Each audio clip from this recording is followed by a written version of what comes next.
Hola, bienvenidos a un nuevo programa de Develando las Escrituras. Gracias por estar acompañándonos cada semana para poder aprender más de la palabra de nuestro Dios.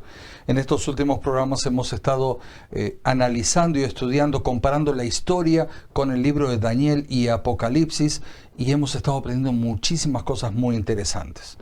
Medios que tú tienes para comunicarte con nosotros es a través del WhatsApp, también de Telegram al +1 801 499 1334 y también en Nuestras Voces en el Desierto, que nos puedes encontrar en Facebook, en YouTube, que es donde tú puedes ver programas anteriores si te has perdido alguno, y también a nuestro correo electrónico que es nbdesierto@gmail.com. Y sin más, vamos a comenzar con nuestro programa, Alba. ¿Puedo agregar una cosa más? Nos Así pueden es. escuchar en Radio Mesa. Por supuesto, así Radio es. Mesa, que como siempre decimos, esperemos que ya sea tu compañera cada día a las 24 horas. Así es. Sí, Daniel, tú decías muy bien que estamos estudiando justamente el libro de Daniel y de Apocalipsis, y eso es muy cierto. Te recomendamos que vayas a buscar tu Biblia ya, y nosotros vamos a orar para que sea nuestro Dios el que nos dirija en todo esto.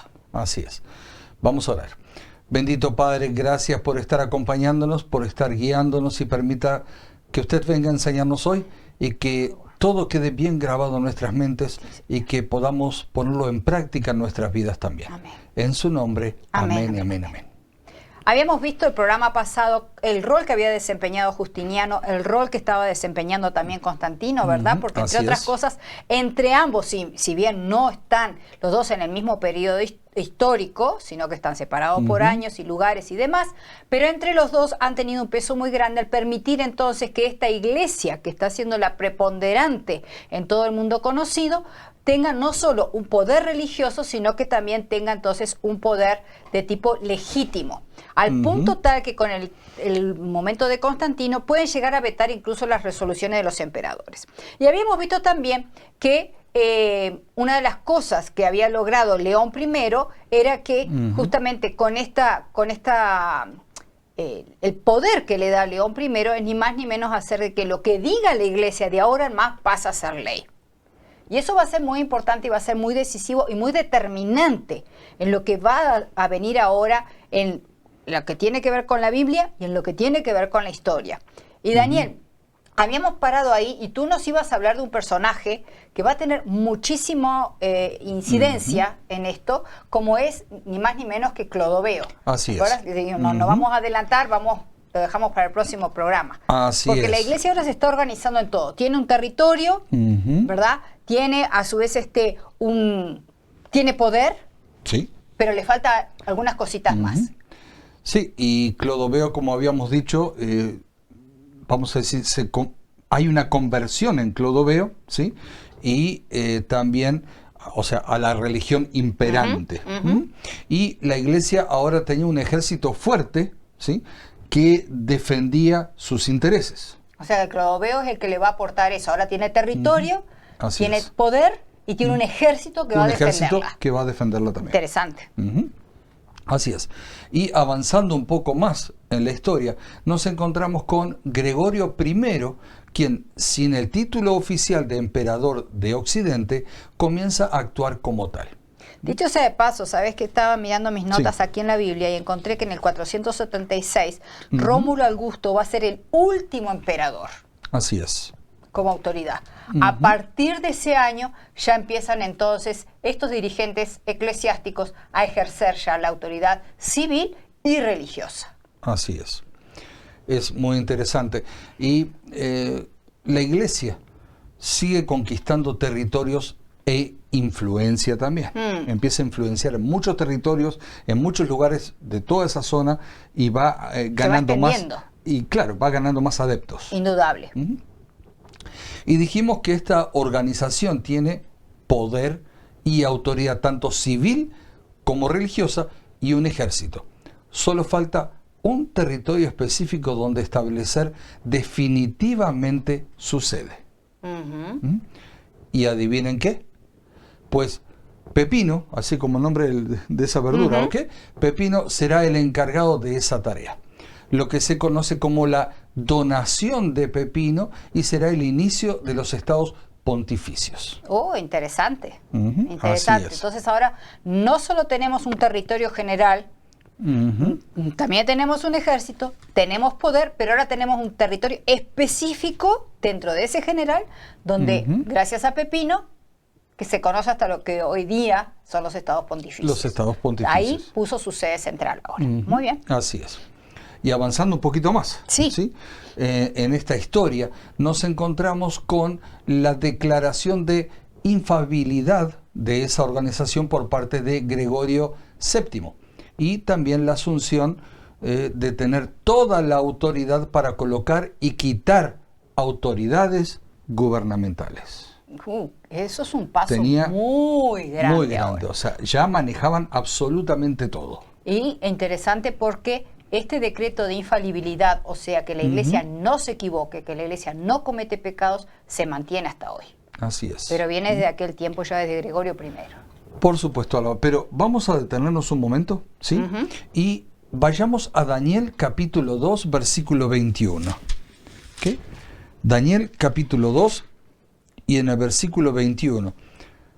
Y allí nos dice, Él muda los tiempos y las edades, quita reyes y pone reyes, de la sabiduría, da la sabiduría, a los sabios y la ciencia a los entendidos. El versículo ahí está diciendo una cosa muy importante, porque de quien habla es de Dios. De Dios, así es. Dios es el encargado entonces de poner y quitar reyes. Sin embargo, a partir de Gregorio I, la Iglesia asume ese poder. Así es. Que en realidad no le debería de corresponder. Así es. ¿Vamos entendiendo un poquito más el mensaje? Se está haciendo muy claro. Ok. Y dice también, y hablaría palabras contra el Altísimo, dice el mismo Daniel, allí, ¿verdad? En fin, sigamos un poquito más, ¿sí? Después aparece en la historia Inocencio III. Y Inocencio III será quien estará a la cabeza de esa organización, cuando la misma estará en su cenit, o sea, en pleno auge mayor, y se autodeclarará el vicario de Cristo. ¡Wow! Hablará palabras contra el Altísimo. Así es. Pero no todo fue, como el dicho muy famoso, no todo fue color de rosa, sino que en esa organización tendrán sus altos y sus bajos, pero en general se ve un crecimiento constante en poder e influencia, tanto religiosa como civil también. O sea, no escapa de las inclemencias a lo que están sometidas otras organizaciones mientras estamos en este mundo, pero a pesar de que pueda tener algunos bajones, sigue creciendo. Cada vez más. Pero dentro de esas bajas, como dije, hubo altas y bajas, dentro de esas bajas tenemos el accionar de Francia contra esta organización. O sea, Francia interviene un poco allí en contra de todo lo que se estaba dando en toda esa zona, ¿verdad? Sí. Al principio, firme aliado de la misma, pero ahora comienza a reaccionar y decide que la sede de su supremacía se trasladase de Roma a Aviñón, en Francia. Ya como que Francia también dijo, es un golpe bajo. No, estás abarcando mucho, está todo en tu zona, yo quiero que la base sea aquí. Yo te estaba apoyando mucho, pero veo que te estás aprovechando de mí. La empezó a ver como alguien que realmente se constituía en una amenaza. Así es. Porque si ya tenía poder religioso, pero el hecho que tenga poder civil, a Francia evidentemente no le está gustando. Así es. Y una forma de quererla tener controlada, por así decirlo, bueno, tu sede no va a estar más allá, va a estar en mi país. Así es. Pero, por la otra parte, la reforma está haciendo sus mellas, siendo un punto culminante con alguien que hace poquitos días tuvimos un programa. 31 de octubre. 31 de octubre, así es. Hablando de la reforma. Sí, hablando de la reforma con Lutero y sus 95 tesis. Ese es otro golpe duro que recibe la organización. Muy golpe de la organización, porque allí se presenta alguien de su organización diciendo estamos mal. Estamos mal. Estamos mal. Y hay muchas cosas que necesitamos cambiar. Recordemos, digo, simplemente para refrescar la mente, y si alguien no miró el programa de ese sábado, instamos a que lo haga, que en ese momento Lutero entiende cómo es la salvación. La salvación es por fe, por gracia, es un regalo de Dios del cual podemos apropiarnos, que está al alcance de absolutamente todo y que no depende ni de castas, ni de posición económica, ni de sacrificios, ni de ningún tipo de cosas, sino que ninguna obra humana puede conseguir la salvación. La salvación simplemente es aceptar lo que Cristo hizo por nosotros en la cruz. Así es. Y cuando, recordando en el episodio específico de Lutero, que cuando su mente es iluminada por parte del Señor con el versículo que estaba en Romanos capítulo 1, del justo por la fe vivirá, solo por la fe vivirá, es cuando él está subiendo esa famosa escalinata de Pilato, como un sacrificio para poder alcanzar la santidad, para poder alcanzar la salvación, y el Señor en su inmensa misericordia le concede la gracia a Lutero de recordar ese versículo. E inmediatamente Lutero se para, ¿verdad? Se para y dice: hasta aquí llegamos. Hasta aquí, esta no es la forma. Basta de estas cosas y vamos a mostrarle la verdadera salvación al pueblo. Por supuesto. Y a su vez, en ese mismo momento también que Lutero está dando a conocer estas cosas, se están dando la famosa venta, ¿verdad?, de las indulgencias. Que era toda una forma de hacer dinero para enriquecer más al organización y a la organización. Básicamente a esta organización, porque el gobierno no va a recibir un dinero por las ventas de indulgencias, sino que esta organización... Pero como estaba todo, era una misma cosa. Digo, pero de última también querían terminar la Catedral de San Pedro, que les estaba costando un horror, todo lo que estaban haciendo. Entonces, todo esto va a generar un caldo de cultivo muy grande. Tremendo. Tremendo. Sí. Y bueno, todo esto de Lutero, las 95 tesis, esto dio origen a la Inquisición y a la orden jesuítica como método para acallar a todos aquellos que se oponían a la organización eclesiástica. Y nosotros sabemos que con la Inquisición muchos cristianos, historia dice que murieron más cristianos ahí que todas las personas juntas en la Primera y Segunda Guerra Mundial. O sea, fue una etapa muy triste de la historia, ¿verdad?, cristiana. Así es. Y durante la Revolución Francesa, Francia proscribió a esta fuerza y estando Napoleón al frente del poder, da órdenes al general Berthier, que ya lo hemos mencionado, de invadir Italia y apresar al obispo en funciones en esa época. Y con esto se puede decir que puso fin al gran poder que tuvieran por, escuchen bien, 1260 años, cumpliendo, ¿sí?, fielmente, la profecía dicha con tantos años de anticipación. Es cierto, en la que estaba justamente en Daniel 7:25, y hablará palabras contra el Altísimo, y a los santos del Altísimo quebrantará. Ahí tenemos toda la parte de la Inquisición, y pensará en cambiar los tiempos y la ley, y sabemos muy bien que esos fueron cambiados, ¿verdad? Ya lo hemos hablado en otros programas, cómo fueron cambiados, y serán entregados en sus manos hasta tiempos y medio tiempo. El programa pasado vimos que eso equivalía a 1260 años, y la historia comprueba, allí lo en terminamos 1798 con Berthier, comprueba entonces de que efectivamente fueron 1260 años, ni uno más ni uno menos. La profecía es maravillosa. Es maravillosa. Cómo Dios cumple hasta el mínimo detalle de lo que ha anunciado. Así es, cada punto, cada fuera coma. De serie. Fuera de serie. Por eso no debemos cambiar ni un punto ni una coma de todo lo que dice su palabra. No, es más, hay una gran amonestación en Apocalipsis justamente para los que quieren hacer eso. Dice: y si alguno quitare de las palabras del libro de esta profecía, estoy en Apocalipsis 22:19, si alguno quitare de las palabras del libro de esta profecía, Dios quitará su parte del libro de la vida y de la santa ciudad y de las cosas que están escritas en este libro. O sea, ¿qué quiere decir? No heredará la vida eterna. Se pierde. Bueno, hablábamos de los 1260 años que convertí se cumplen. Sí, tal cual. Y entendamos que la organización solo perdió poder, pero no dejó de existir. Eso es un punto importante. Al igual también que lo indica la profecía. Ese poder le sería restaurado, y eso ocurrió gracias a Mussolini en el año 1929. No hace muchísimos años. No. Ya estamos en los 1900. Exacto. Y como vemos, todo esto concuerda con las iglesias que hemos estado viendo en el Apocalipsis, capítulo 2 y capítulo 3. Y te invito a que vuelvas a leer Apocalipsis, capítulo 2 y capítulo 3, y ver allí las iglesias para poder otra vez refrescar un poquito lo que vimos en programas anteriores. Exactamente, exactamente. ¿Sí? Y también puedes volver a ver estos programas anteriores donde hablábamos del capítulo 2, del capítulo 3, sobre las iglesias, ¿sí? Para poder refrescar el conocimiento y ahora verlo quizás con un punto de vista diferente, Alba, un punto de vista histórico, con nombres Avalando más conocidos, lo que dice. ¿sí? Como hablábamos recién, hasta 1929. Sí. Ok, pero sigamos. Sí.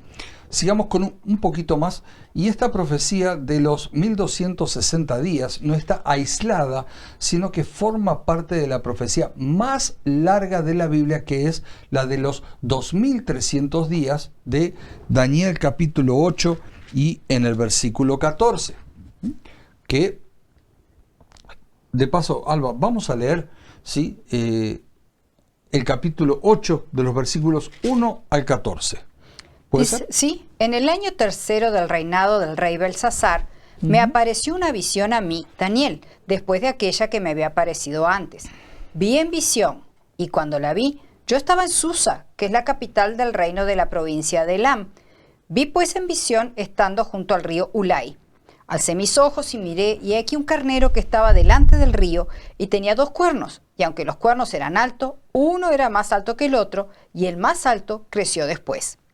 Vi que el carnero hería con los cuernos al poniente, al norte y al sur, y que ninguna bestia podía parar delante de él, ni había quien escapase de su poder, y hacía conforme a su voluntad y se engrandecía. Mientras yo consideraba esto, he aquí un macho cabrío venía del lado del poniente sobre la faz de toda la tierra sin tocar tierra, y aquel macho cabrío tenía un cuerno notable entre sus ojos. Y vino hasta el carnero de 2 cuernos que yo había visto en la ribera del río, y corrió contra él con la furia de su fuerza. Y lo vi que llegó junto al carnero y se levantó contra él y lo hirió y le quebró sus 2 cuernos. Y el carnero no tenía fuerzas para pararse delante de él. Lo derribó por tanto en tierra y lo pisoteó, y no hubo quien librase al carnero de su poder. Y el macho cabrío se engrandeció sobremanera, pero estando en su mayor fuerza, aquel gran cuerno fue quebrado, y en su lugar salieron 4 cuernos notables hacia los 4 vientos del cielo.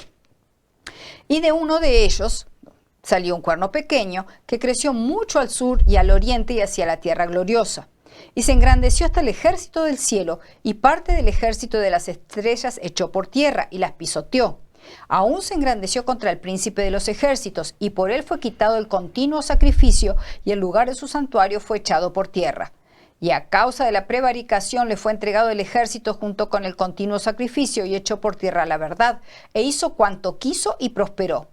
Entonces, oía un santo que hablaba, y otro de los santos preguntó a aquel que hablaba: ¿hasta cuándo durará la visión del continuo sacrificio y la prevaricación asoladora, entregando el santuario y el ejército para ser pisoteados?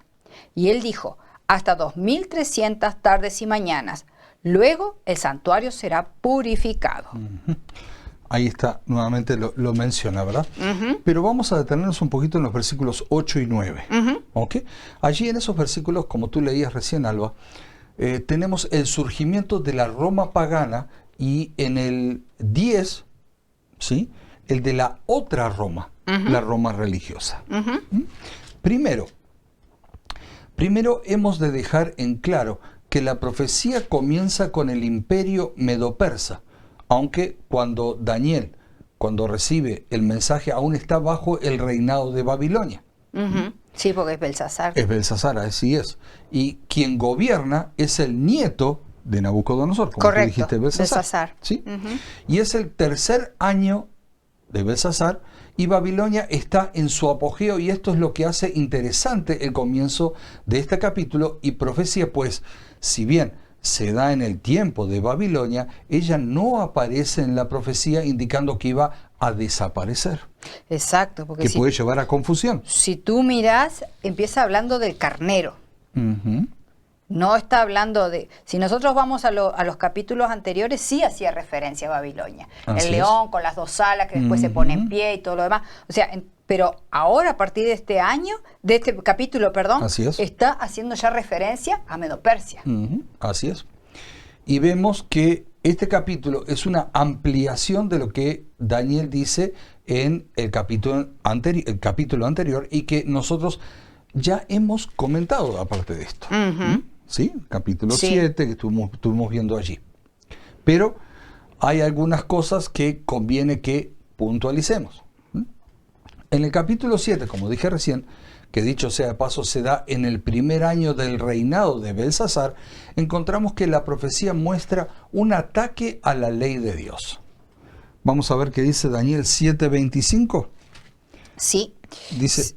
Dale. Okay. Y hablará palabras contra el Altísimo, y a los santos del Altísimo quebrantará, y pensará en cambiar los tiempos y la ley, y serán entregados en su mano hasta tiempo y tiempos y medio tiempo. Así que ahí ya estaba diciendo el ataque a la ley. Cambiar la ley. Al cambiar la ley, así es. Y antes de seguir, queremos apuntar a otro hecho interesante, y es que de todos los reinos se dice su nombre. Por ejemplo, se identifica a los medos y persas y a los griegos, pero nunca se dice el nombre de la cuarta bestia o cuarto reino, sino que se lo describe por sus características muy peculiares, como para que no haya lugar a dudas acerca de quién se está hablando. Es interesante, porque es cierto, los capítulos anteriores, tú podés ir mirando. Todos. Sí, incluso el cuando reino habla. el reino lo otro. Sí, cuando habla incluso de la estatua, los da por nombre. Por supuesto. O sea, tú eres la cabeza, Babilonia, el reino, después y va diciendo que son los medos de los persas, los griegos, ¿verdad? Habla de la Roma que va a venir, pero la última parte no dice qué reino es. No dice qué reino es. Pero como tú muy bien dijiste, da un sinfín de características, como diciendo, no tenés, por más que no te diga el nombre, no tenés forma de equivocarte, la podés identificar, sabés de quién hablo. Así es. Y por eso esto es muy importante, porque sabemos que a lo largo, ¿sí?, de la historia hubo un grupo de personas que intentaron forzar la historia y la profecía para que encajara con su propio particular modo de interpretación. Sí. Pero la interpretación de una profecía es como un rompecabezas, donde una pieza no puede ser forzada a entrar por más que nos parezca que allí debe ir, y tarde o temprano nos terminaremos dando cuenta que estábamos equivocados, y por más que nos parecía que esa pieza debía ir en ese lugar, la figura no se forma correctamente. A mí me encanta armar rompecabezas y me encanta esos que tienen 500 o 1000 piezas, ¿verdad? Y me entusiasmo mucho. Y muchas veces me ha pasado que decir, no, pero esta es la pieza. Es la pieza por los colores, la forma, el dibujo. Esta tiene que ir ahí. Incluso la pongo hasta medio forzado, porque digo, no, capaz que es un defecto de fabricación. Por eso es que no está entrando exacto. Sí. Y la pongo medio forzado. Pero cuando sigo armando el rompecabezas, me estoy dando cuenta de que no tiene nada que esa pieza a otra parte. Va en otro lugar. Por más que a mí me parecía que la podía forzar, no encaja con el rompecabezas en la zona donde está. Y esto que tú decís es muy importante, porque nosotros ya vimos de Antíoco Epífanes, que es la pieza que se quiere hacer encajar a la fuerza. Sí. No encaja con esta profecía como quieren ponerla. Así es. Y como decíamos, Alba, en profecía es igual. ¿Okay? No se pueden forzar los hechos. ¿Okay? Sobre todo porque, primero, Dios es el que da la interpretación, o sea, la Biblia, su palabra se interpreta a sí misma. Y segundo, la historia es fehaciente en confirmar los hechos, porque hasta ahora lo hemos estado viendo, ¿Sí? Lo que dice la Biblia se cumplió en la historia. Con la historia, exactamente. Y en tercer lugar, y esto aplica muy bien a la profecía que estamos viendo, la profecía es un todo. ¿Escuchaste bien? La profecía es un todo que se dividen en pequeñas partes, como ser la de los 1260 días y 70 semanas, pero es un todo, constituyendo la profecía de los 2300 días. Eso es bueno saberlo, o sea que no puedo interpretar por un lado los 1260 días. Los 70 por el otro. Si no encaja con los 70, bueno, eso es problema de Daniel. Ahí está. ¿Verdad? Sino que dentro de esos 2300 días tenemos estas partes que en su conjunto sí o sí tienen que encajar con todo. Así es. Perfecto. Okay. Me encantó eso que dijiste. de que la Biblia se interpreta a sí misma y la profecía no es la excepción. Y lo hemos estado Ujú. viendo, como en el capítulo 2 de Daniel se da ciertos datos y después cuando empiezan a mostrar las otras imágenes, las otras bestias y demás, va diciendo, las bestias son poderes, son reinos, o sea, no te va Ujú. dando lugar a decir, pero ¿qué será una bestia? No. ¿Verdad? Como a veces hay gente que dice, no, es muy difícil entender Daniel y Apocalipsis porque ¿qué serán las bestias o qué será esto, qué será aquello? No, Lo explica. la misma Biblia va explicándolo Lo va explicando paso a paso. Así es. Y el gran problema es que muchas veces no queremos, somos duros de entender, ¿no? No queremos escuchar la advertencia, ¿sí? O enseñanza que Dios quiere darnos a través de estas partes de la Biblia, ¿m? Porque puede significar un cambio de 180 grados en nuestro caminar. Pero entendamos algo aquí, que es materia de salvación o perdición eterna. Eso es muy cierto. Es muy cierto. Si no nos damos cuenta, esto es motivo de perdición o de salvación. Y eso es algo que se prende como una luz amarilla y ya tirando a roja. Así Pero es. Es necesario que nosotros bajemos del caballo nuestro orgullo. La Biblia, Dios nos está mostrando a través de la palabra de Dios las cosas verdaderas. Y bueno, y si yo hasta aquí caminé en cierto sentido porque mis padres lo hicieron, porque mis abuelos lo hicieron, porque toda mi familia lo hizo siempre, que por tradición o por lo que fuera, pero no va de acuerdo a lo que dice la palabra, bueno, basta de tradición porque la tradición no me va a salvar. Lo que Así me es. salva es la palabra de Dios.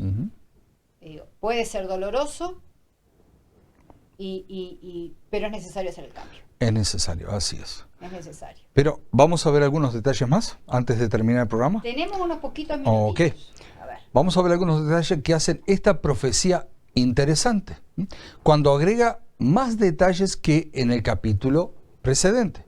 Por ejemplo, si vemos en el versículo 4, nos da el detalle desde dónde viene este poder. ¿Qué dice el versículo 4? Se ve que el carnero hería con sus cuernos al poniente, al norte y al sur. Ok. Ahora, fijémonos en el verso 5.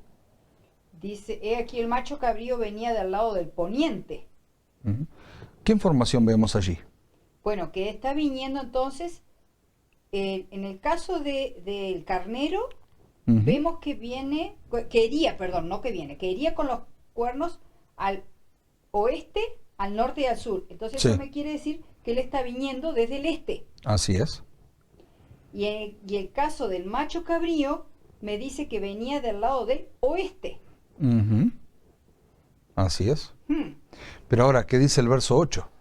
El verso 8 dice, y el macho cabrío se engrandeció sobremanera, pero estando en su mayor fuerza, aquel gran cuerno fue quebrado en su lugar, y en su lugar salieron otros 4 cuernos notables hacia los 4 vientos del cielo, o sea, hacia los 4 puntos cardinales. Así es. Entonces allí podemos identificar de dónde viene también. Es muy claro. Y no solo vemos de dónde viene, sino cómo se expande o hacia dónde crece. Parece un detalle muy insignificante, ¿verdad? Sí, pero no. Pero no es así tan fácil. Ahora vamos a ver el más interesante, y ese está en el versículo 10. Ya para ir terminando aquí, Alba, porque el tiempo ha avanzado. Voy a leer el 9 y la 10 porque así no, el 9 no queda colgado. Ok. Dice, y de uno de ellos salió un cuerno pequeño que creció mucho al sur, al oriente y hacia la tierra gloriosa, y se engrandeció hasta el ejército del cielo, y parte del ejército de las estrellas se echó por tierra y las pisoteó. Ok. Es importante notar una cosa, y esto es para aquellos que quieren forzar las piezas del rompecabezas. ¿Ok? Este cuerno, este cuerno pequeño sale de uno de los vientos o puntos cardinales y no de uno de los cuernos. Eso es un detalle muy, pero muy bueno, porque mirá el versículo 8. Dice, y el macho cabrío se engrandeció sobremanera. Nosotros sabemos que está hablando de Grecia ahí, ¿verdad? Pero estando en su mayor fuerza, o sea, cuando Alejandro, el grande, magno, estaba en su mayor poderío, murió, dice, y su reino fue dividido en 4. Aquel gran cuerno fue quebrado y en su lugar salieron 4 cuernos notables hacia los 4 vientos del cielo. Y de uno de ellos, o sea, y de uno de los vientos, o sea, de uno Así de los es. puntos cardinales, que es lo mismo, salió un cuerno pequeño. Forma parte de esa cuarta bestia. Forma parte de esta cuarta bestia porque es una sucesión que viene, Así es. una tras de otra vienen los reinos. Pero no sale de uno de los cuernos. Y eso Así es es. importante. ¿tá? Como recién vimos, o sea, lo leímos en los versículos 8 y 9. Pero también es importante ver, ¿sí?, que en el versículo 9 y 10 se encuentra la transición entre los dos tipos de Roma que habíamos mencionado antes. Correcto, correcto. ¿Ok? Sí, porque en el 9 estamos hablando de la Roma pagana. Así es. Y la 10 habla de la religiosa. Así es. Y de ahora en más va a comenzar a dar un montón de detalles acerca de este cuerno que en el capítulo 7 lo identifica como aquel que derribó o eliminó a 3 de los otros cuernos para poder nacer. Yo te sugiero de que no demos más datos, hasta ahí acá porque el tiempo ha terminado. Sí, sigue interesante, muy interesante. Sigue muy interesante. Hay mucho todavía para decir, pero no hay más tiempo para. No hay más tiempo. Así es, el tiempo va muy rápido. Sí, así es. Querido Padre que está en los cielos, le damos gracias porque una vez más, Señor, podemos ver la fidelidad de su palabra, Señor, a través del cumplimiento de las profecías. Gracias, Señor, porque usted ha dejado este libro completamente abierto al entendimiento, que con su Espíritu Santo, Señor, podamos seguir siendo guiados en el escudriñamiento, en la profundización del estudio de su palabra. Porque esto nos lleva, Señor, a estar más firmes y más seguros en usted, sabiendo que lo que usted anunció se cumplió, que lo que usted anuncia se cumple y que lo que usted anunció para el futuro también se cumplirá. Gracias, Señor, por habernos ayudado hasta aquí. En el nombre de Jesús. Amén, amén, amén. Amén, amén, amén.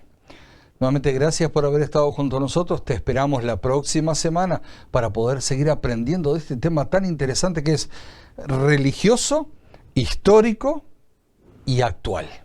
Así es. Muchas bendiciones. Te esperamos.